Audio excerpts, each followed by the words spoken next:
It's 10 o'clock. This is Sky News at 10, our top story. The Defence Secretary says there's no doubt that the UK will increase defence spending to 3% of GDP in the next Parliament.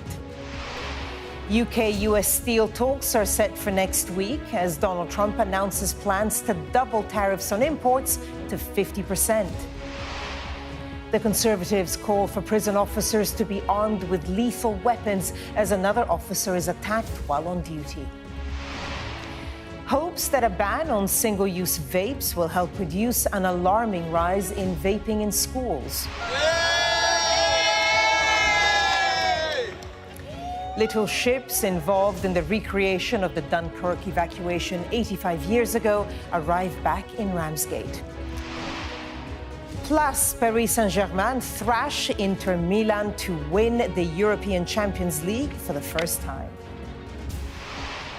And we'll take a first look at tomorrow's front pages in our press preview from 10:30.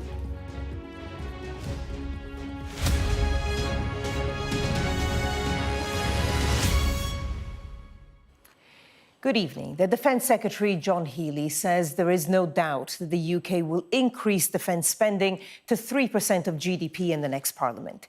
It comes as the government is due to announce its 10-year defence plan on Monday. The UK currently spends 2.3% of GDP on defence, which is expected to increase to 2.5% by 2027. Well, our political correspondent, Tamara Cohen, is in Westminster for us with more on this. Tamara, how much more detail do we actually have about the Defence Review?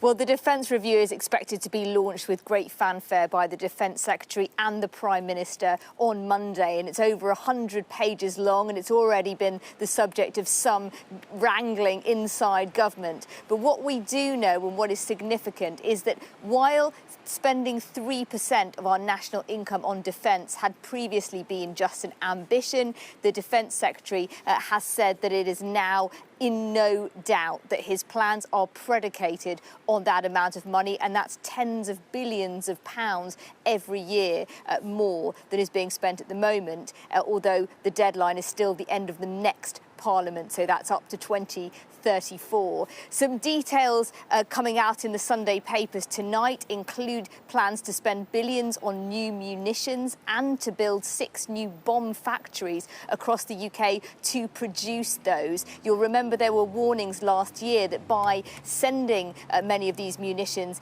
to help the Ukrainian army, Britain had left its own stockpiles depleted. So I think we're going to see the need to rearm, to put Britain on a pre-war footing, which I think will be how it's framed, combined with the idea that this could create jobs, create economic growth and boost the domestic defence industry. But make no mistake, this is going to be controversial too, because by spending billions of pounds here, there may need to be cuts elsewhere. When Keir Starmer announced an increase to 2.5% of GDP earlier this year, which will happen in 2 years' time, he announced big cuts to the foreign aid budget. And there will be cabinet ministers wondering ahead of the spending review next month where the axe may fall, and many in the defence world saying this may not be enough and wondering what the spending priorities are going to be.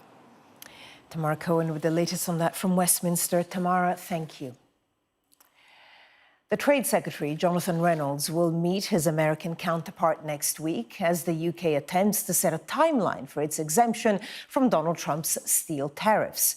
The UK struck a deal with Washington weeks ago for import taxes on its steel to be removed, but it's not yet been implemented.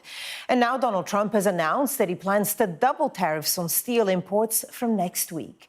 Sky's Ashish Joshi reports. U.S. Steel will maintain.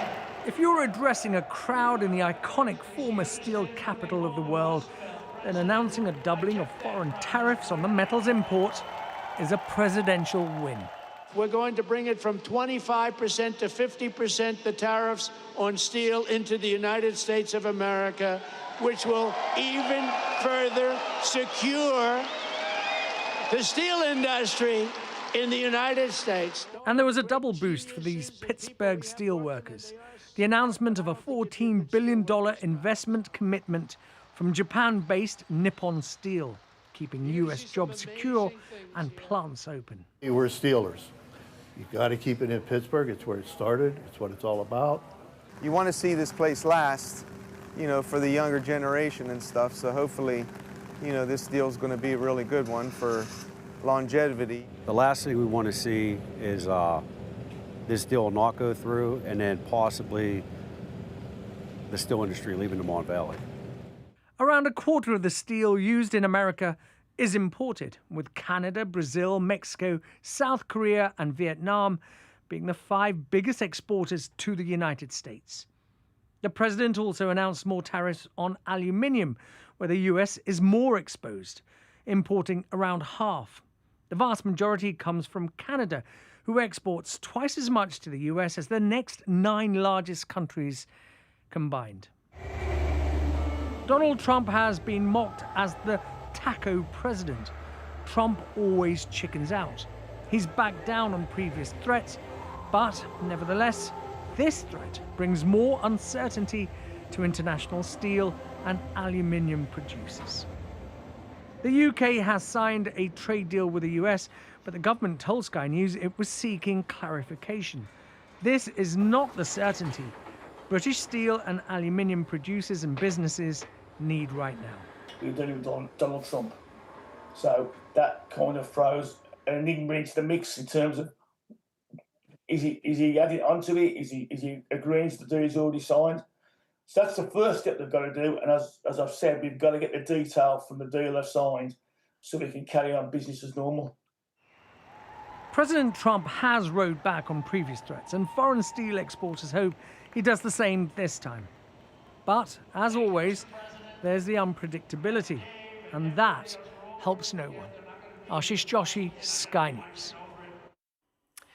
The Conservatives have called for prison officers to be armed with lethal weapons to crack down on Islamist terrorists in jail. The Shadow Justice Secretary, Robert Jenrick, says highly trained teams should also be equipped with tasers, stun grenades and baton rounds to tackle dangerous criminals in high-security jails. It comes as another prison officer has been attacked while on duty, this time at HMP Long Lartin. Molly Malone reports. Another attack at another high-security jail. A prison officer was stabbed by an inmate at HMP Long Lartin in Worcestershire. They're in a stable condition but required emergency treatment after being airlifted to hospital. It's raised fresh questions about the safety of prison staff. What we're seeing in violence against staff in the moment is an escalation. The particular nature of some of these events is particularly concerning, but this comes against a backdrop of rising violence in prisons for some years. Sources say that the knife used in the attack wasn't made in prison, with suggestions that a drone could have transported it in. An inspection report of Long Lartin in January described the incursion of drones as an increasingly critical problem, a threat that was unsettling for staff. It's more than a one-pronged approach that is going to stop the drones. You need physical barriers, you need technology, and of course that costs money. I think if something's not done, we could well see the murder of a prison officer. Attacks on prison staff are becoming more and more common. There was a 15% rise in the year to December. The government have commissioned a series of reviews to consider greater protections for prison officers. But this latest attack is the third that we know about in a Category A prison in less than 2 months. In April, Hashem Abedi, who was jailed for plotting the Manchester Arena bombing, allegedly assaulted prison officers with hot cooking oil and a homemade weapon. The following month at Belmarsh Prison, the Southport killer, Axel Rudakabana, is accused of throwing boiling hot water over an officer through his cell door. Weeks later, and this attack at Long Lartin, with a 25-year-old prison officer sustaining serious injuries. The government say that the safety of frontline staff in prisons is their #1 priority. But if weapons are making their way into jail from the outside, violence becomes even more difficult to contain. Molly Malone, Sky News. At least 151 people have died in flooding in north-central Nigeria. Heavy rain has submerged the town of Mokwa, a major trading and transportation hub west of the capital, Abuja. The floods have been made worse by a prolonged dry spell in recent months. Our correspondent, Ashna Hurinag, reports. The Nigerian town of Mokwa's main road is now a dirty deluge. Hours of rainfall and a burst dam sent water hurtling into this trading hub. The bustling town had been asleep when locals awoke to find loved ones had been washed away. Death and displacement are now their new normal. We lost a many life and the property and farm produce. Those that have their storage, they have lost it, a lot of people. The extent of the damage is yet to be realised. The weight of the water swallowed up everything in sight. Thousands now have no home to return to. They're salvaging from sludge the few belongings they can find.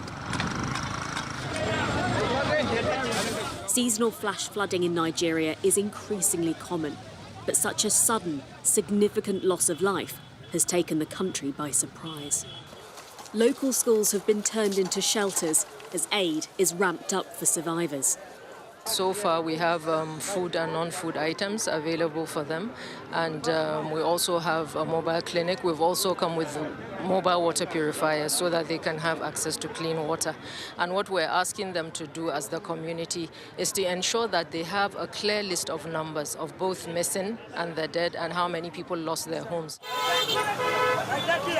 This is still a search and rescue mission, but it will soon be one of recovery, as those with no home and little hope prepare for more rain in the coming days. Ashna Harinag, Sky News.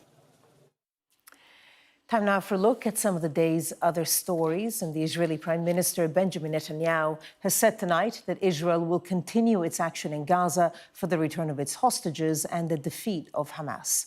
It comes as Donald Trump's special envoy to the Middle East has dismissed the response from Hamas to his Gaza ceasefire proposal as totally unacceptable. Hamas says it's prepared to free 10 Israeli hostages and the bodies of 18 others if Israel releases some Palestinian prisoners. But it's still insisting on an Israeli withdrawal from Gaza. Meanwhile, the Israeli military has confirmed that it has killed Mohammed Sinwar, the Hamas leader in Gaza. The IDF says he was killed in Han Yunis on the 13th of May, confirming what the Israeli Prime Minister Benjamin Netanyahu announced earlier this week. A body has been found in the search for a girl who'd gone missing in the River Thames in Gravesend in Kent. Police were called to reports of 2 children who had got into difficulty in the water near the Royal Terrace Pier yesterday afternoon. A boy was rescued yesterday and is in hospital in a stable condition. A woman has been stabbed to death in Croydon in South London. Emergency crews were called to Frith Road just after 9 a.m. this morning and treated 2 injured people. A woman in her 20s died at the scene, while a man in his 30s was taken to hospital with minor injuries. He has since been arrested on suspicion of murder. A man has been arrested after reports that a car collided with a number of pedestrians in Leicester. Leicestershire police say the incident happened after reports of a fight in the same location. 3 of those hurt are in hospital with serious injuries, while 1 man had minor injuries. The ban on disposable vapes comes into force tomorrow. It's hoped the crackdown will cut their use among young people, as well as reduce the huge amount of litter that they leave. But a doctor who set up the first ever clinic to help children stop vaping has said that she has seen patients so addicted they couldn't sleep through the night without them. Our correspondent, Katie Barnfield, reports. For the kids at this Liverpool youth club, vaping is just part of life. Like every day we go out and at least someone has a vape. In your friend group? Yeah. Because in my school they have like scanners to check. To check if people are vaping? Yeah. Poppy, Yasmin, Iris and Una are all 11 and 12. They say the ban on disposable vapes has come too late for their friends. I know people who do it who were like in year 5, who started in year 5 going up. I feel like some of them just like get addicted to it. They had it in the shorts anywhere where the scanners don't scan them, and then they go in the bathroom and do it. And they'll find another way to get them, because if they're addicted, they'll obviously find another way to get them. At Alder Hey Hospital, Professor Rachel Isber has set up the first clinic in the country to help children stop vaping.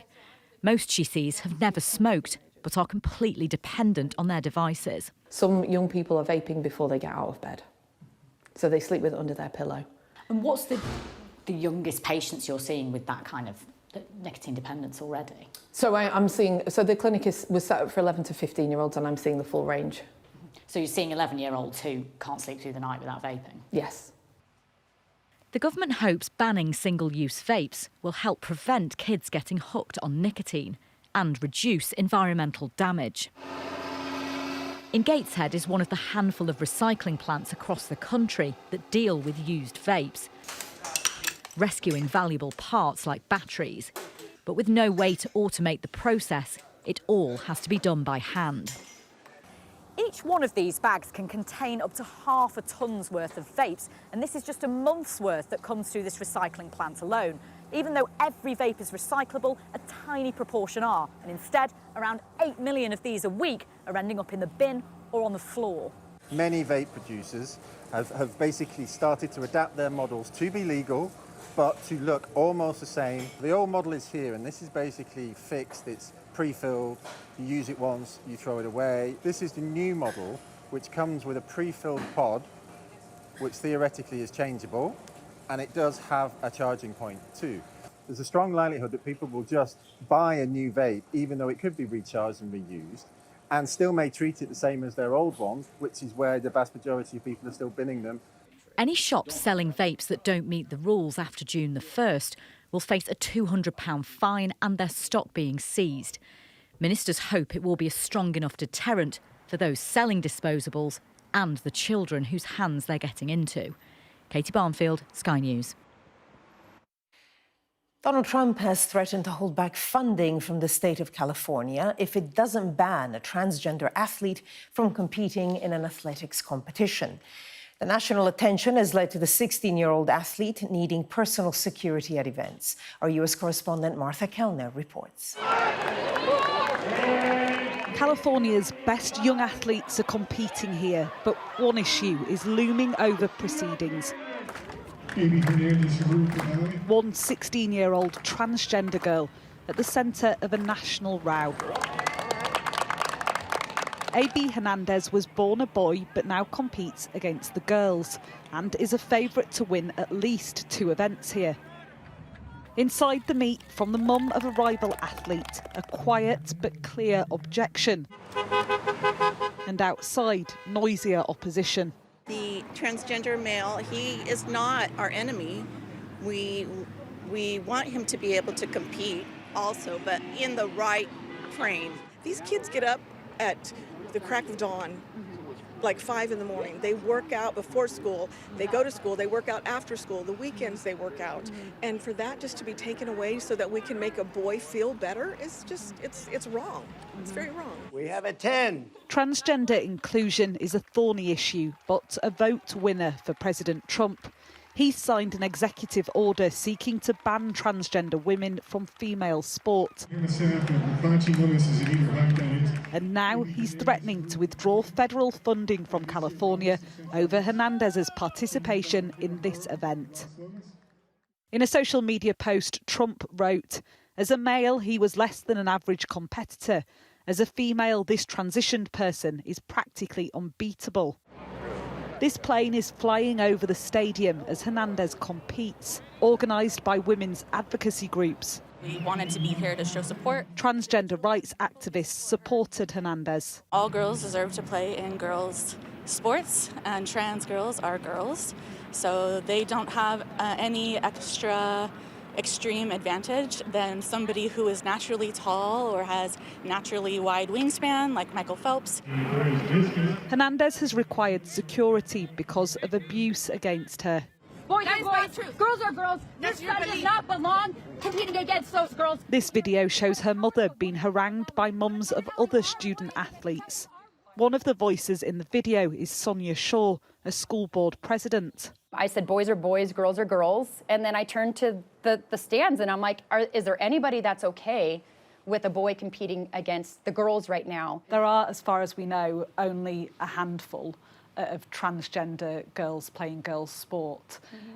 Is this being overblown? Absolutely not, because it's growing. You have girls who should be on that first place podium. They worked their whole life. Their dream is to be a CIF final, a winner. And they can't even win. they can't even compete against these boys. In response to the backlash about Hernandez's participation, California is now allowing more cisgender girls to compete here.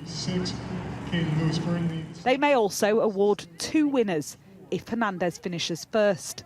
It's a messy and controversial situation, and it's not going away. Martha Kellner, Sky News, Clovis, California. The Conservatives have attacked the government tonight after hundreds of migrants are reported to have crossed the channel today. Former Home Secretary James Cleverly says it's the worst small boat arrival figures ever, with other Tories calling it a day of shame for Labour. The Home Office released a statement saying their plans to take down people smuggling gangs will bring them to justice. Official figures come out tomorrow. Some breaking news now, and a British man has been charged in the United States with attempting to smuggle American technology to China. Our correspondent, Ashna Hurinag, joins me now. Ashna, what else do we know about this? Well, this is news that's reaching us in the last few minutes from the United States' Department of Justice relating to 2 foreign nationals that have been summoned to court. 2 foreign nationals, including a 43-year-old man from China and a 63-year-old British man called John Miller, who is also a permanent resident of the United States.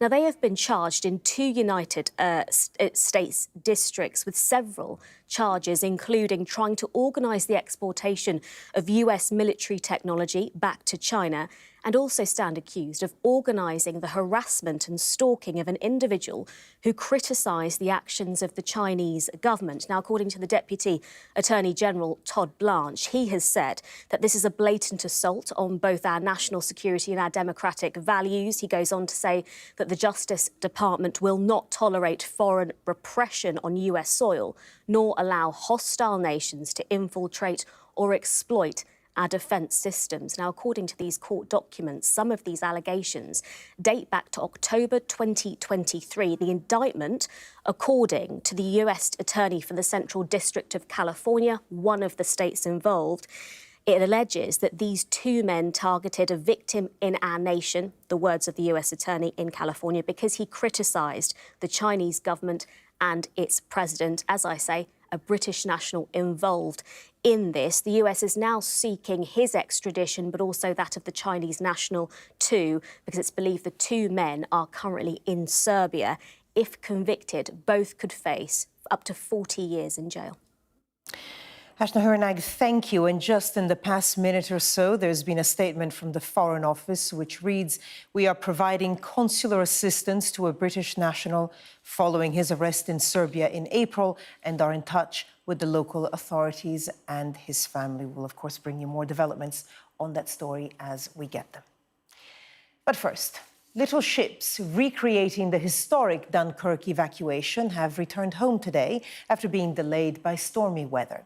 85 years ago, during the Second World War, a fleet of 1,000 vessels sailed through heavy enemy fire to rescue more than 300,000 British and Allied troops from the beaches of northern France. Sky's Amelia Harper reports. To the tune of a bugle, inside Ramsgate Royal Harbour's walls, the Dunkirk little ships come home. Returning from northern France this morning, 85 years on from World War II's Operation Dynamo. These surviving ships rescued some of the 338 British and Allied troops from Dunkirk's beaches in May 1940. Including Endeavour, all the way from Essex.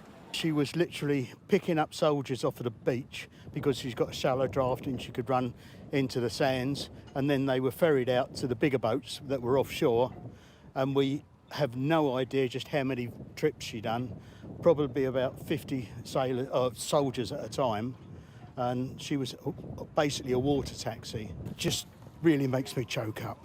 It really does. It's a fantastic feeling to be involved in it.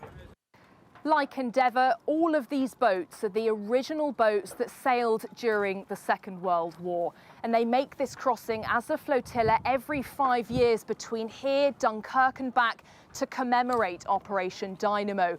But this is the first time in 10 years that these boats have been able to make the crossing. The last one was cancelled during the pandemic. For skippers like Colin, it was a welcome return, sailing the 113-year-old Moonraker. This is my 5th return, so in 4 different boats. And I must admit, it's when you come in there and you see the amount of people that are there, it just gets you. I suppose that's the easiest way to describe it. Emotional? Yeah. And I'm not really an emotional person usually. I've been in this association for 40 years now. So I think everyone's special.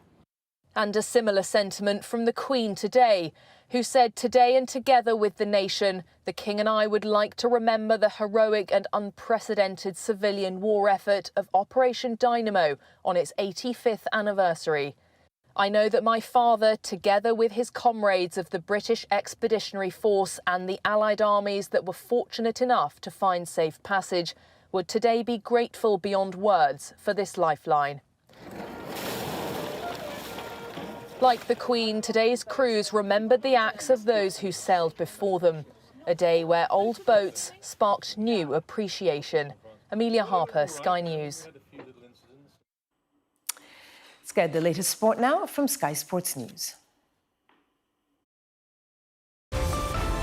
Staying connected is vital for business. Sky Business sponsors this report. Andrea, 2 years on from your departure from Leeds United, how pleased are you to see them back in the Premier League? I'm very happy. As a fan of Leeds, as ex-chairman, I'm very, very glad for the fans that they are finally back in where they belong, the Premier League. And it is a big release for me because honestly, I had a very traumatic and difficult exit, and finally I feel now that the destiny adjusted everything, and I can come back to Leeds soon. Do you still speak to Parag Marathe and the ownership group? Yes. I speak to him normally a couple of times every month, and we stay in touch during the season. We comment about Leeds, we comment about other football trends, but particularly about Leeds. And we just spoke recently this week when he was in Leeds, but also he was busy in Rangers for looking at new opportunity.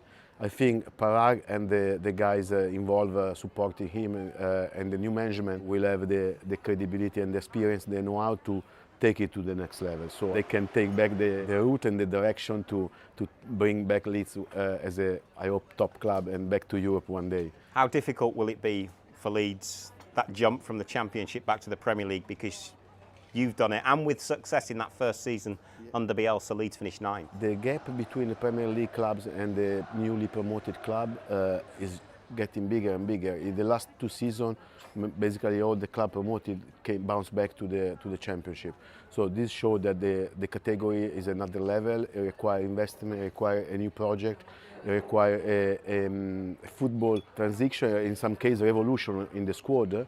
And sometimes when you do the right recruitment, it can work very well. Other times not. So that's also what we paid in the moment we had the transition with Bielsa to Jesse Marsch. We changed. I remember we sold 2 players, we bought 7, and unfortunately the recruitment was not successful for us to maintain the category.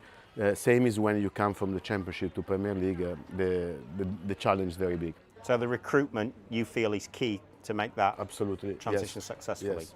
And in our case, I think the mistake probably I've done and we have done is with the management is that we didn't hire enough players with maturity and experience in the Premier League, but we bet on players with high quality but no experience in the Premier League. So we brought in a lot of players from Austria or Germany or other country with absolutely 0 minutes in English football, and that I think is a big gap. The redevelopment of the stadium, you were heavily involved in the early stages of this. How key is that? Important because it brings new revenue, new opportunity, it modernize the club, it gives a big boost. I remember when we were in the Premier League 2 years ago, we had 3.5 times requested for tickets than the capacity of Ellen Road. So it won't be an issue to fill Ellen Road every game. It's not an issue at all. Do you miss the special atmosphere at Alondro?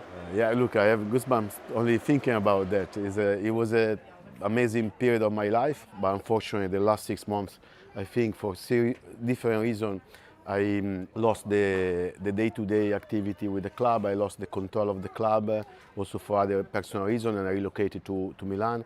And all this, as a consequence, took the club back to championship. And it was a very traumatic and difficult period of my life, professionally, also personally. But I always try to be genuine in my management, and of course, for me, it was a business as well, and a project, but I became a Leeds fan.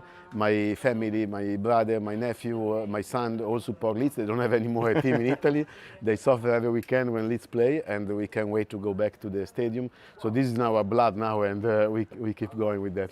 Rafinha, one of the players that you signed, hugely successful again this season in the Champions League semi-final. How pleased are you to see him doing so well? It is huge pride that the club like Leeds had the opportunity to have a player like Rafinha. I think Marcelo Bielsa and Leeds contributed to his success because playing Premier League definitely helped him. Big credit to him, and I think Sky Business sponsors this report. Well, that was Sky News at 10. Coming up, we'll take a first look at tomorrow's papers in the press preview. Tonight, we're joined by the columnist for The Independent, James Rampton, and the broadcaster and psychotherapist, Lucy Beresford. Welcome both. And among the stories we'll be discussing, this on the front of the Sunday Telegraph. The headline, PM has lost control of borders. We'll explain when we come back.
We arrive. A secret hospital hidden in the Myanmar jungle, treating the victims of this bloody war. This is Myanmar today. Its military rulers don't want the world to see, but we have. I fight for my own future. I fight for my generation's futures. This is an actual crime. They don't care for that. Myanmar army is only a couple of kilometers away. So this is a major humanitarian disaster.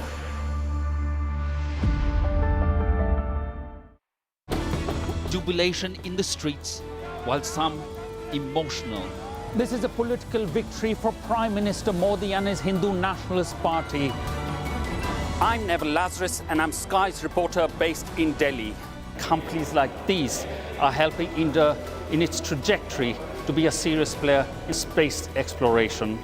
Sky News, get the full story first.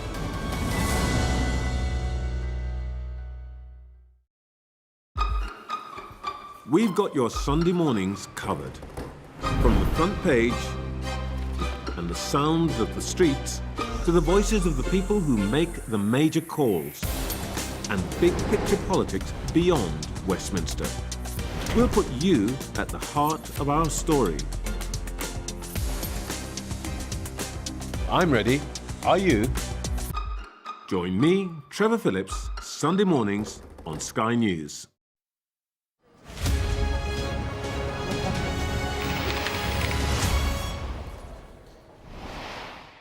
Hello there, you're watching the press preview. A first look at what's on the front pages as they arrive. In the next half hour, we'll see what's making the headlines with the columnist for The Independent, James Rampton, and the broadcaster and psychotherapist, Lucy Beresford.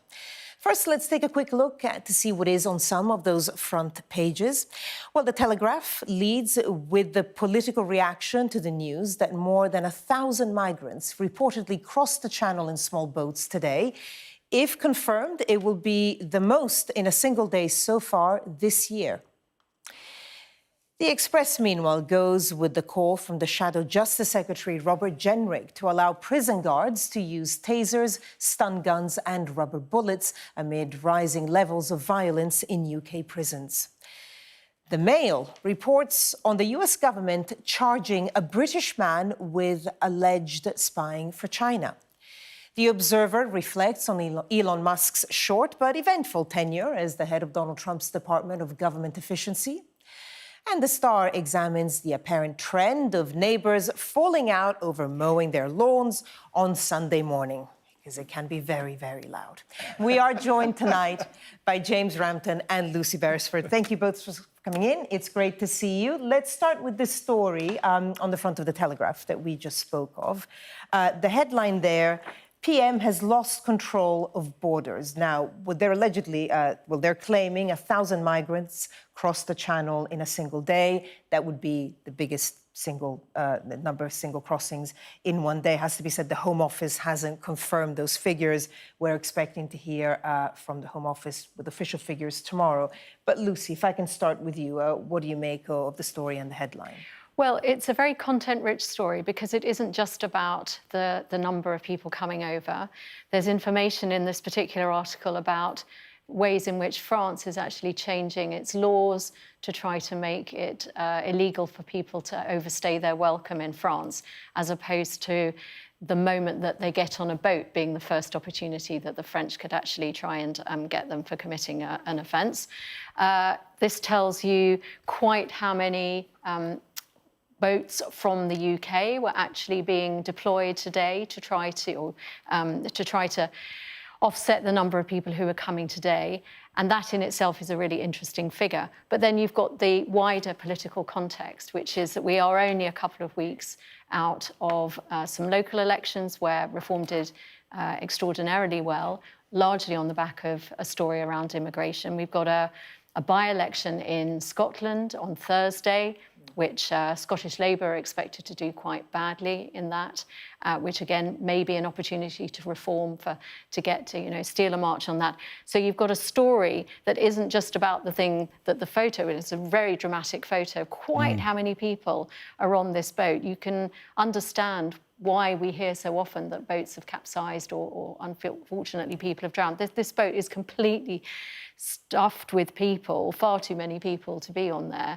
And then you've got the way in which it's being handled both from the British side and the French side, and the wider political story of it. Speaking of the wider political story, of course, the Tories have called it a day of shame for Labour. We've got a quote here from Chris Philp, the Shadow Home Secretary, saying that Labour has completely lost control of our borders. I mean, the whole issue around migration, especially these illegal crossings. And it's interesting how, when you look at the migration figures, actually the irregular migration is a small number compared to all. But it just, this really, really outrages people.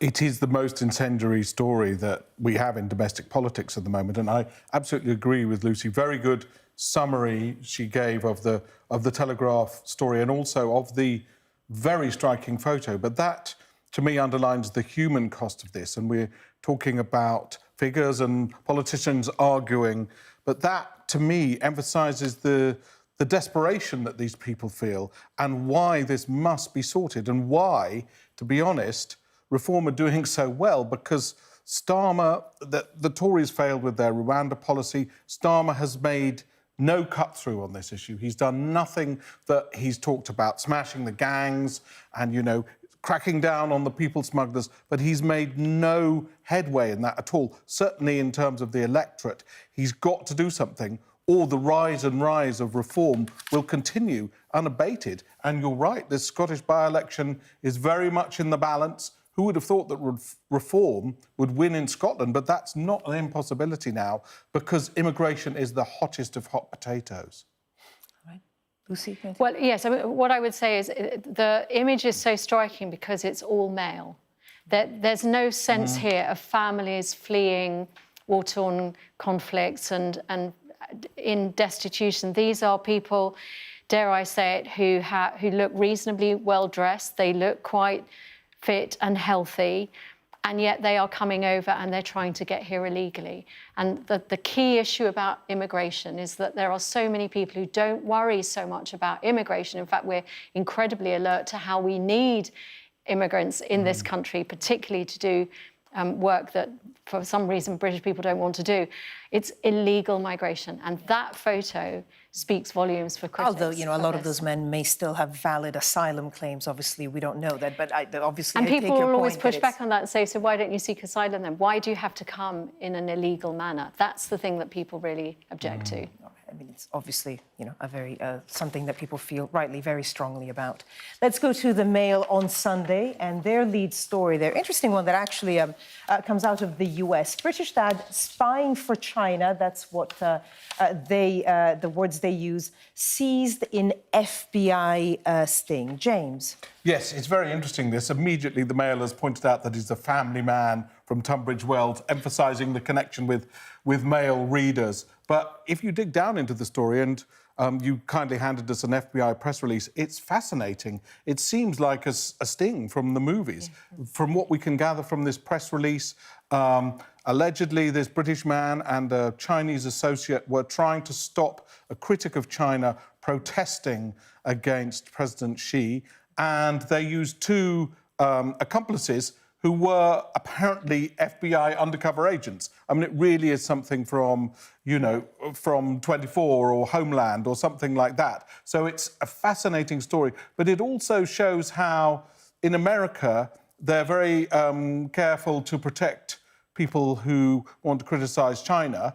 If you criticise other governments, they're cracking down on you a bit harder, as we've seen some people who've been turned back on the border. If, for instance, you criticise President Trump, and I'm going to the US next week, and I better be careful what I say, then some people have been turned back at the border. So, to me, that's interesting.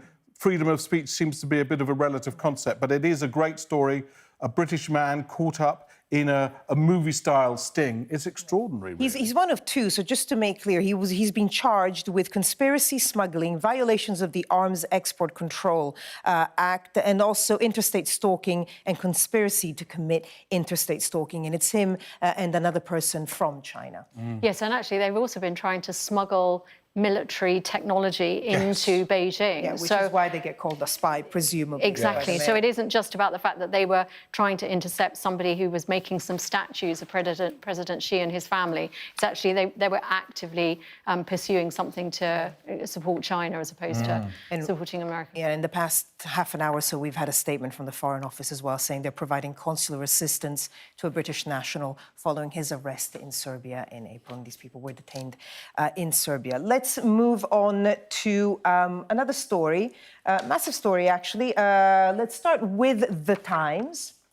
And this is the Defence Review. Lucy, if you want to start us off. So, front page of The Times, lots of angles to this. British fighter jets to carry nuclear bombs, again, to counter what is seen as the growing threat from Russia. Yeah, so there's going to be a Strategic Defence Review announcement tomorrow, and everyone is really curious to know what's actually going to be in it, not just the content of it, but what the timelines are going to be, and also if it is going to be an increase in the spending. Again, how long is it going to take us to get to that 3%? Because I think a lot of people would argue that 3% by 2035 or whatever it's meant to be, that's just too little too late. But at the moment, front page of the Times, they're talking about how British fighter jets are possibly going to have to carry nuclear bombs in a way to have that extra capacity if it was an airborne military theatre war, but they're also talking about the ways in which war gets conducted in lots of other areas in terms of cybersecurity or whether it's drones. So the Defence Review, I mean, it sounds very dramatic because I think we tend to think of the nuclear bomb and when it went off in the 1940s in those two countries, but you forget that actually there are countries that are still actually routinely putting it onto their fighter jets. We're going to be one of those countries that does that routinely. James? Yes, I think it's very interesting, the attention, and I think it's absolutely right, the attention that John Healey's got. I know it was the lead story on Sky News earlier. And actually, forgive me, let me just bring up another angle in the Telegraph. Sunday Telegraph, Britain to be made war-ready with 1.5 billion for bomb factories, if we can look at the front of the Telegraph. But please continue while they bring it up. I mean, that very phrase, war-ready, indicates to me how the world has changed. Over the past 25 years, with the rise of Vladimir Putin, the world has become a far more dangerous place. I mean, leaving aside the threat from China, but Healey said today the world is definitely becoming more dangerous. Nuclear risks are rising. We face now, for the first time since the end of the Cold War, seriously increasing risks of state-on-state conflict. We have to be perpetually ready for war because Putin is completely ruthless. He's an absolute gangster who will do anything he can to damage other countries and increase his own sphere of influence. So we have to be ready for that.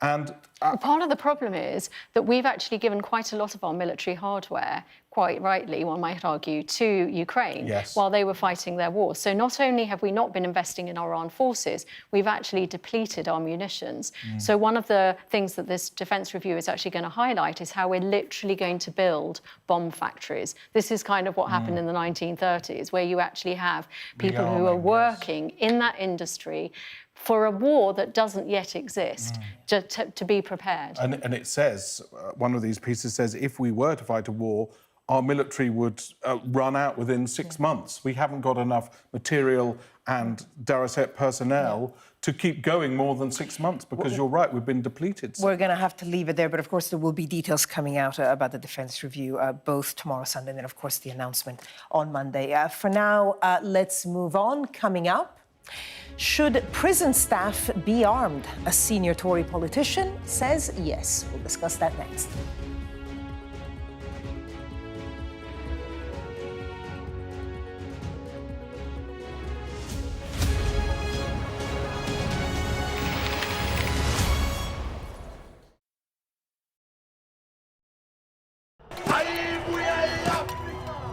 It's like a football final with only one team on the pitch. This isn't just a call to vote, but a call to remember. The freedom fought for by the African National Congress. I'm Yusra Al-Bagher, Sky's Africa correspondent based in Johannesburg, South Africa. A cyclone and 2 burst dams wiped out hundreds of generational homes. This was the second dam that the floodwaters hit before it tore into Derna. We are in the heart of Nairobi, and we're watching as protesters were heavily tear gassed. The sheer fearlessness and persistence of these guys is astonishing. We help you understand the world with us. I remember going into the iconic Omdurman market in the heart of Sudan's capital for the first time since the war started. And this is what's left of it. Bullet holes through buildings, shelled balconies, bullet cases on the floor. I witnessed the complete destruction of a place linked to my childhood memories and the lives of millions of people. This is insane.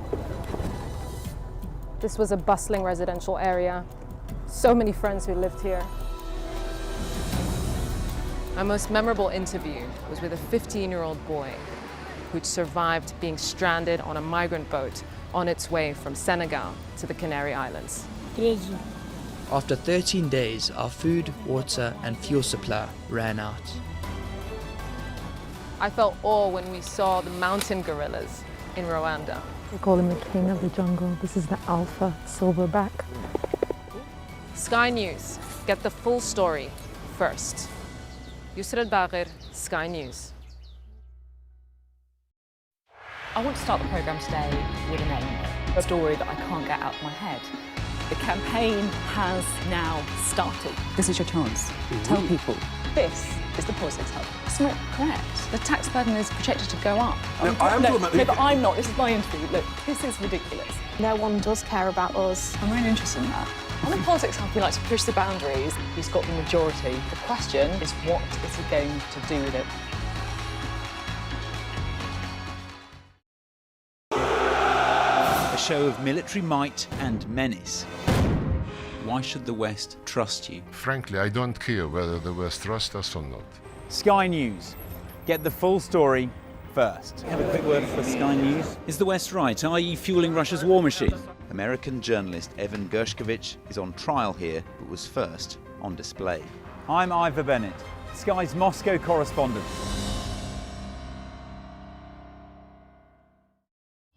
We arrive. A secret hospital hidden in the Myanmar jungle, treating the victims of this bloody war. This is Myanmar today. Its military rulers don't want the world to see, but we have.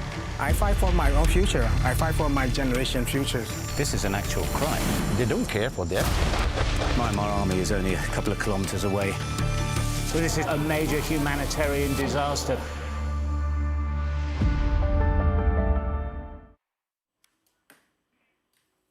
Welcome back. You're watching the press preview with me in the studio, James Rampton and Lucy Beresford. James, talk us through this next story. Front page of the Sunday Express, armed jail staff to stop Islamist attacks. This is Senior Tory Jenrick here, Robert Jenrick, and this call comes after another prison officer has been attacked while on duty. I'm about to begin with a phrase I never thought I'd utter. I agree with Robert Jenrick. I think he's right about this. There's an epidemic of violence. I would hasten to add he's not only talking about Islamist attacks, he's also talking about far-right extremists committing attacks. But to be a prison officer is an extremely commendable but highly difficult job. And they are finding it harder and harder. 3 serious attacks on them in the last 2 months. And he's suggesting that there are secure armories holding lethal weapons. Now, obviously, that'd be extremely important to protect that properly so prisoners couldn't get hold of it and create mayhem inside. But to protect our prison officers is highly, highly important because they do an amazing job. And if this can help, I think it's absolutely to be commended. Lucy. Well, again, really interesting story in and of itself. This is about Robert Jenrick identifying a serious situation, particularly on the back of the most recent episode, which is a prison officer who was stabbed in the stomach with a knife, which they think was actually brought into the prison through a drone. So it's all becoming incredibly sophisticated. But on the back of this, we also have to recognise that this is Robert Jenrick doing what he did earlier this week, creating a lot of noise and momentum around certain issues that people feel really strongly about. Earlier in the week, it was about fare dodging on London transport. His video of accosting fare dodgers has racked up, I think, over 11 million views. And now he's actually coming up on the front foot about this as well. So he's zoning in on what ordinary people are really concerned about in terms of the breakdown of society. And he's also on manoeuvres within the Conservative Party. OK. Watch out, Kemi Badenoch, is what I would say. You probably wouldn't. Sorry, she should watch out too. OK, we don't have much longer. Let's look at the front page of The Observer. And there he is with his black eye, Elon Musk, as he leaves, well, officially sort of leaves the White House, but then during the news conference in the Oval Office yesterday, Donald Trump sort of saying he's not really leaving. And I think we have more pictures as well. The inside of The Observer, pages 6 and 7. Who can forget that picture of him there wielding a chainsaw, as you do. Lucy. Well, I mean, where do I begin in terms of the psychology of this?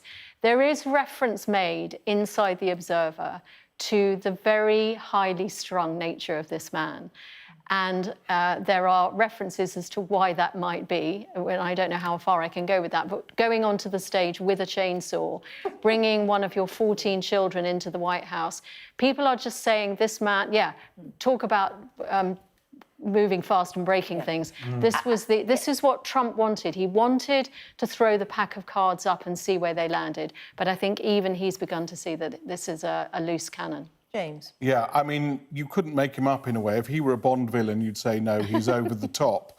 And the fact that he had a black eye yesterday, for me, is completely emblematic. Do we know who gave it to him? Well, he says claims it was his toddler 5-year-old son, the one who is seen in the White House more often than President Trump. Anyway, he says he was punched by his son, but the fact that he's got a black eye is an emblem of the bruising damage that he's created to himself as much as anything else. James, we're going to have to leave it there. James, Lucy, thank you both so much. I'll see you in the next hour. Thank you. And now let's take a quick look. Breathtaking views with clear skies ahead. The weather, sponsored by Qatar Airways. Well, it will stay unsettled through the first part of the month with widespread showers or longer spells of rain, but the south looks drier later. There'll be a muggy start in the southeast tomorrow, but it will be cooler and fresher elsewhere, with showers in the north and west prolonged over southwestern Scotland. The morning will bring sunny spells and widespread blustery, locally heavy showers, prolonged and potentially thundery over central Britain. The showers will be centred in the north. Breathtaking views with clear skies ahead. Qatar Airways sponsors the weather.